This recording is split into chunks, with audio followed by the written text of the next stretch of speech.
Let's make something delicious. For these pumpkin donuts, we are going to start with our dry ingredients. In this bowl, we have 3.5 cups of cake flour. Cake flour is much lighter and works really well to give you a wonderful crumb. And works best for cake donuts. Here we have 4 teaspoons of baking powder, not baking soda, baking powder, 3/4 of a teaspoon of salt, and 2 teaspoons of pumpkin pie spice. Now this pumpkin pie spice, I made it myself. We have a recipe for it over on our other channel, Art of Creation Homestead, but I can make it here if you guys want me to. Just let me know in the comments below. You want to get your pumpkin pie spice mixed in really well,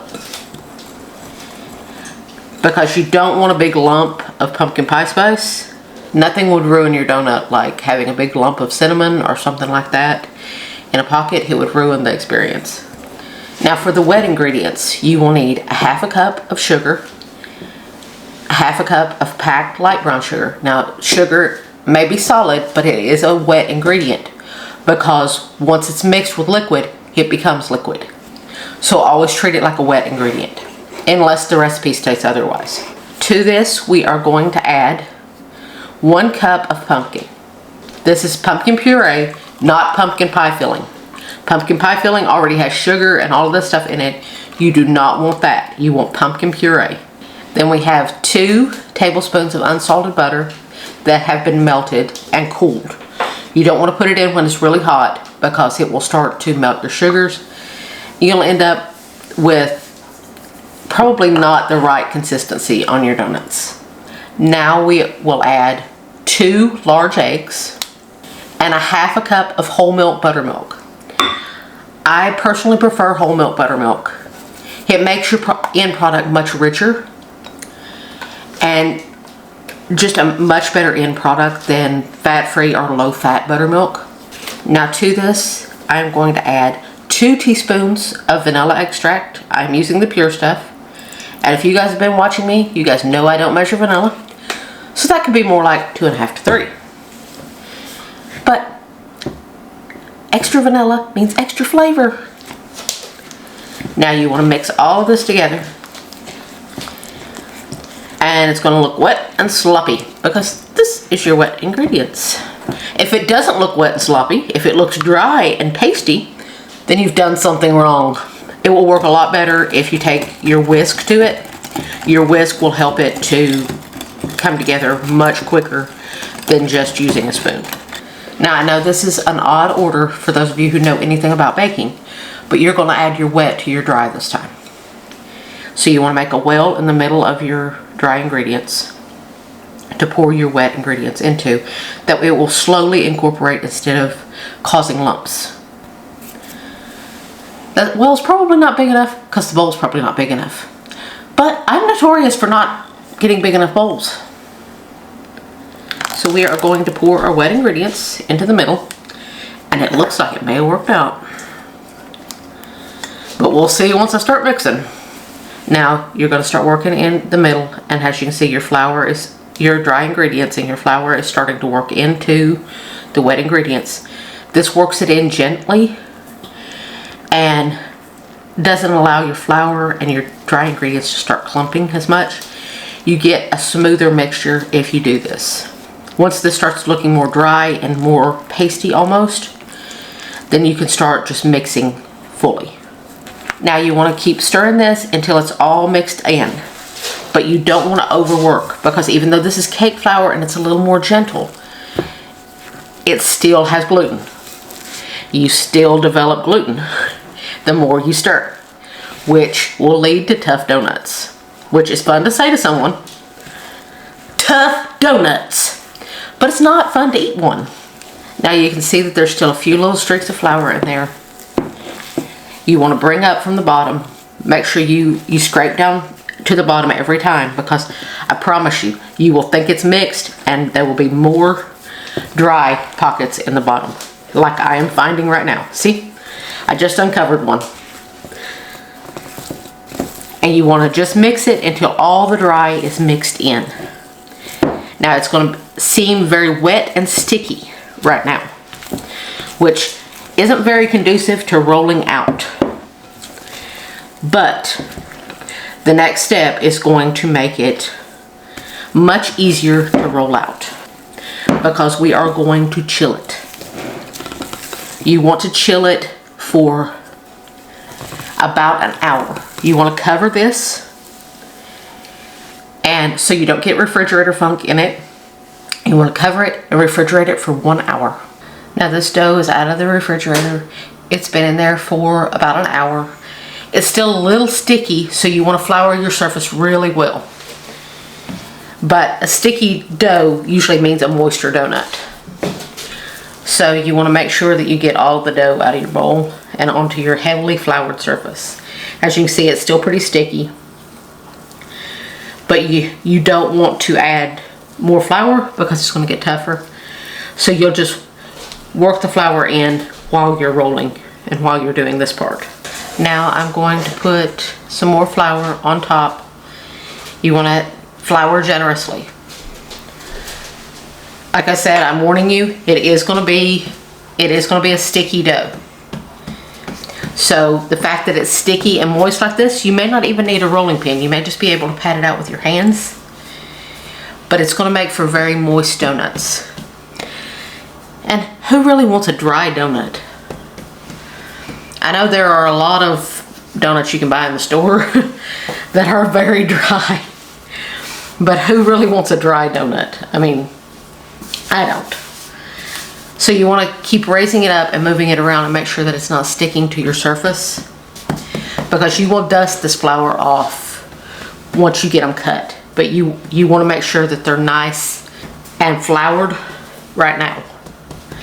You want to pat it out or roll it out. I'm going to roll it just a little bit to make it a little more smooth, to about a 1/2 inch. You don't want to do it too thin, because you don't want thin donuts, even though these are going to rise really well in your oil. Now you want to turn on your oil about time you get these fully cut out. When you're getting to your last bit, you want to turn on your oil, turn on the heat on your oil, and you want to have a thermometer in it, and you want it to register to 350 degrees. But we are going to put these back in the refrigerator while your oil is coming to temperature. So that looks like it's about a 1/2 inch. It may be a little too thick.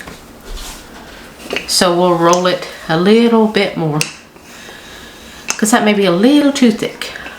Now you want a donut cutter. This is my new one. It makes big donuts, really big donuts. You want to flour it up really good, and you want to start stamping out your donuts. Stamp them out as close as you can get, because you want as few re-rolls as possible. And now I'm going to set them on a cookie sheet that I have over to the side that is lined with parchment paper. That way you can easily put them in the refrigerator. Now you can choose to keep the holes, or you can choose to use them as re-rolls. Now you see all of your scraps here. Now you want to gather them back up to do a re-roll. Now you want to limit the amount of re-rolls that you do, because every time you work it like this, your dough is going to get tougher and tougher. So you want to make sure that you do as few re-rolls as possible. And warning, the re-rolls will not be as pretty as the originals, because they will be a little more craggy when they fry, and they won't be as pretty. But they will still taste good, and taste is what matters. So don't work it so much that it will become tough, and then roll it back out into a 1/2 inch.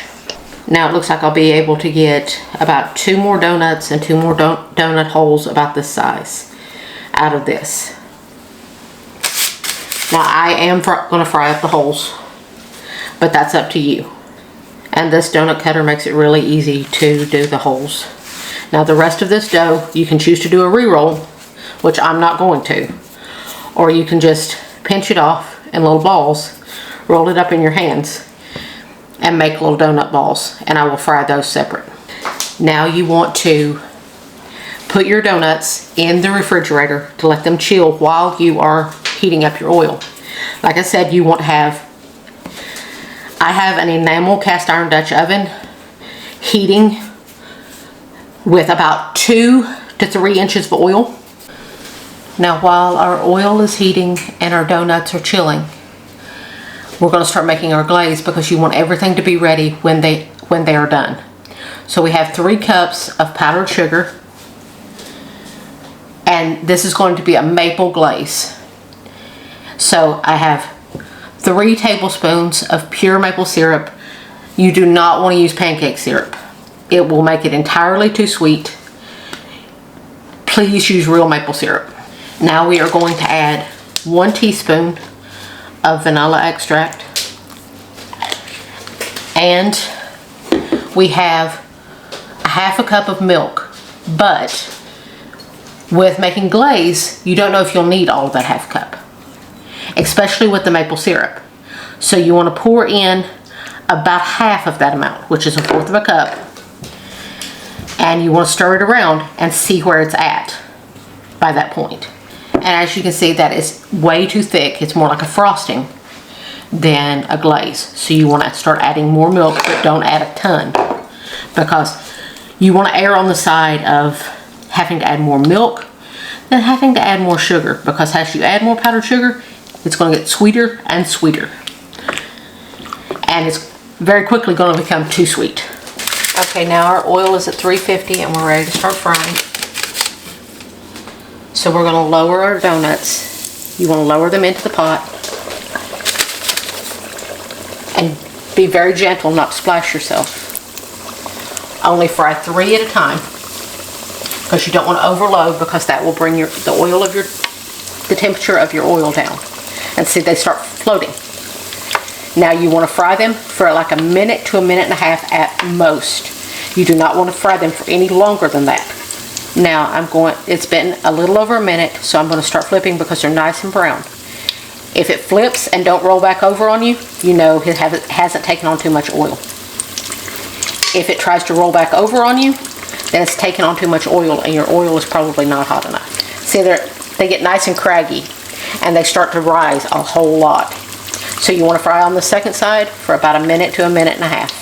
Okay, now I flipped it back over to see what it looks like, and it's nice and golden brown on both sides, so you know it's ready. So now you want to take out your donuts, put them on a paper towel lined plate. They get to be huge. Now you want to make sure you bring your oil back up to 350 degrees before you add your next batch. These beautiful donuts are out of the oil. Look at these things. It's awesome. Aren't they gorgeous? Look at that. Now where our glaze set, now it's the perfect consistency. See? If yours is a little too thick, add just a tiny bit more milk. But see, what you want is it to fall in ribbons and it to hold in the bowl just a little bit before it evaporates back in.